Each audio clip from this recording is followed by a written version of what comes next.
Quand on parle des inventeurs, on pense immanquablement au moteur à eau, une invention des Français Jojon et Chambrin qui a défrayé la chronique dans les années 70. On aimerait y croire, mais c'était une supercherie que démontent les militants écologistes et les experts. Pour avoir à partir de l'eau, de l'oxygène et de l'hydrogène, il faut énormément d'énergie. Et quand vous avez un petit peu d'hydrogène, vous le mettez dans un moteur, vous en perdez les 2/3. Donc on voit très bien que la boucle ne peut pas marcher. C'était donc un mythe, et contrairement à ce que beaucoup de personnes croient, le lobby de l'automobile n'y est pour rien. Il y en a qui vous racontent que les pétroliers ont tué les inventeurs du moteur à eau ou les ont ruinés et tout. C'est n'importe quoi. Si l'eau était un carburant, il n'y aurait pas de problème d'eau dans le monde aujourd'hui. Mais c'est une autre invention qui intrigue toujours le public, le fameux moteur à air comprimé du français Guy Nègre.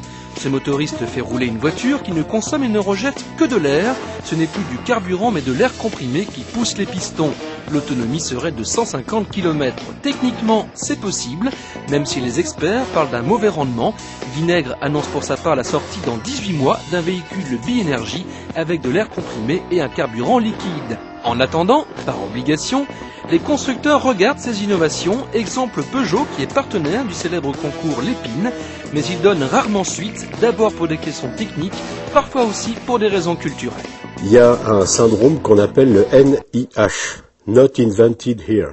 Ça veut dire que les bureaux d'études sont généralement furieux quand un inventeur indépendant a trouvé quelque chose qu'eux n'ont pas trouvé. Jean-Marc Baggio est l'exemple même de l'inventeur qui a le sentiment d'avoir été rejeté par l'industrie automobile. Personne n'a voulu du vigilant, une balise qui se déclenche dans le véhicule en cas d'accident. Mais cet ingénieur centralien est un obstiné. Il revient cette fois avec le Varistart, un système à base d'engrenage qui réduit considérablement l'effort du moteur au démarrage. C'est presque un appareil qui vous permettrait de démarrer en 5e. Et c'est un système qui semble idéal pour les futurs véhicules électriques et hybrides. Ce véhicule électrique, il faudrait bien qu'il démarre comme les autres. Et à ce moment-là, les intensités de démarrage sont énormes. Donc avec ça, on aurait donc un moteur tout aussi performant qu'avant. Par contre, la source de courant, elle, serait beaucoup mieux exploitée. L'obstination, ça paye. Mais il faut passer d'abord par la case départ. Direction donc l'INPI, l'Institut national de la propriété industrielle. C'est ici que tout commence, avec un dépôt de brevets indispensable pour protéger ses idées. Et justement, les brevets sont de plus en plus nombreux sur les moteurs. Leur nombre a augmenté de plus de 30% en 5 ans. Il faut savoir par ailleurs que ce sont surtout les constructeurs, Renault et PSA en tête, qui déposent des dossiers suivis d'équipementiers tels que Valeo et Bosch.